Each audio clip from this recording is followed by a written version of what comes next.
13회에서는 백지연이 자신의 잃어버린 돈을 찾기 위해 남편 지승돈의 서재를 뒤지는 장면이 긴장감을 극대화하며 시청자들의 이목을 집중시켰다. 백지연은 강주와 함께 도둑 맞은 돈을 찾기 위해 배혜자를 만나기 위해 청렴 세탁소 장남 이무림의 결혼식장에 급히 찾아갔다. 그녀는 혜자에게서 받은 돈이 자신의 도둑 맞은 현금이라는 확신을 가지고 있었고 혜자에게 그 돈의 출처를 물었다.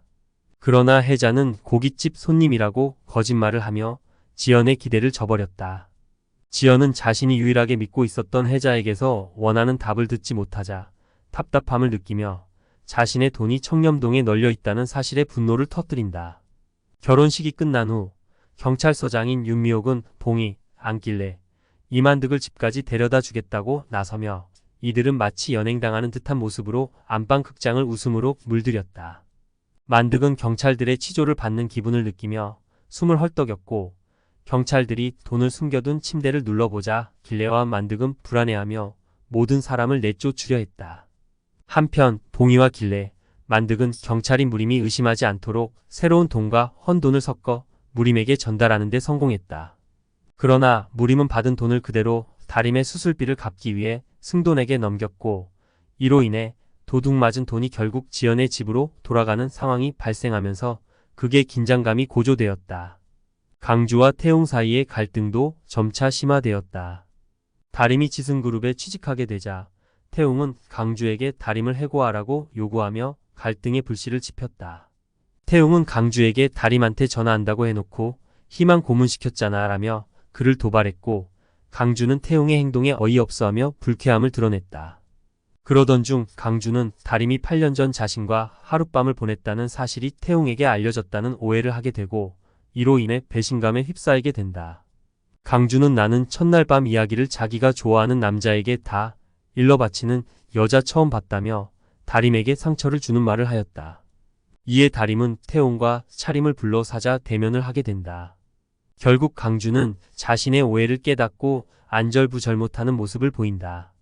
방송의 마지막 장면에서는 지연이 승돈이 무림에게서 받은 돈을 찾기 위해 그의 방을 뒤지는 모습이 그려졌다.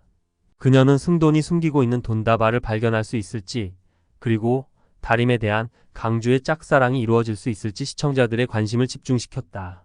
14회에서는 고봉이와 백지연이 지승돈의 뺨을 때리며 극의 긴장감을 극대화하는 장면이 펼쳐진다. 이날 방송에서 서강주는 지연이 승돈의 방에서 돈다발을 발견하는 순간 아버지가 그 사실을 알기 전에 재빠르게 돈을 빼앗는 장면이 그려진다. 강주는 지연에게 김성훈이 위험한 인물이라고 경고하며 자신이 대신 돈을 찾아주겠다고 결심한다. 이 과정에서 강주는 이무림에게서 받은 돈을 확인하고 그 돈의 일련 번호가 지연이 찾고 있던 것과 동일하다는 사실을 알게 되어 혼란스러움을 느낀다. 승돈은 무림에게서 받은 축의금을 봉이에게 전달하기 위해 청렴 세탁소를 방문한다. 그러나 봉이는 승돈이 무림에게 몰래 돈을 받은 사실에 속상함을 드러내고 이로 인해 두 사람 사이에 복잡한 감정이 흐른다. 승돈은 배달된 짜장면에 관심을 보이며 웃음을 자아내고 봉이와 함께 짜장면을 먹게 되면서 두 사람 사이에 미묘한 기류가 형성된다. 승돈은 봉이의 면을 먼저 비비고 그녀의 손목을 잡는 등 친밀감을 드러내며 시청자들에게 설렘을 안긴다. 한편 이다림은 비서로서의 업무를 잘 수행할 수 있도록 도움을 주는 강주와의 관계에서 갈등이 발생한다. 강주는 이다림의 언니 이차림이 팬츠 디자인을 맡으며 상의까지 디자인해 오자 그 행동이 선을 넘었다고 지적한다. 이에 분노한 차림은 강주에게 퇴사를 선언하며 갈등의 불씨를 지핀다. 이런 상황에서 다림은 강주와 차림의 대화를 엿듣게 되고 강주에게 언니는 이 회사에서 최고까지 올라가려고 발버둥 치는 거야 라고 차림의 마음을 대변한다. 강주는 다림에게 너 짝사랑해라고 고백하고 이에 다림은 접든지 펴든지 내가 알아서 해라는 대답으로 그의 마음을 부정하지 않고 두 사람 사이에 설렘이 피어나는 순간을 만들어낸다.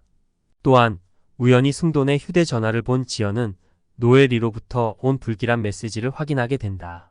지연은 승돈이 바람을 핀다는 의심을 품고 그의 차 안 블랙박스를 확인하면서 승돈에게 숨겨진 친자식이 있다는 사실을 알게 된다. 이때 승돈의 친자 차태웅은 친엄마 에리의 간병인으로부터 에리가 많이 아프다는 소식을 듣고 급히 집에서 짐을 싸고 나가는 모습이 그려진다. 봉이는 태웅의 집에 들어가 승돈의 친자 확인 검사 보고서를 발견하게 된다.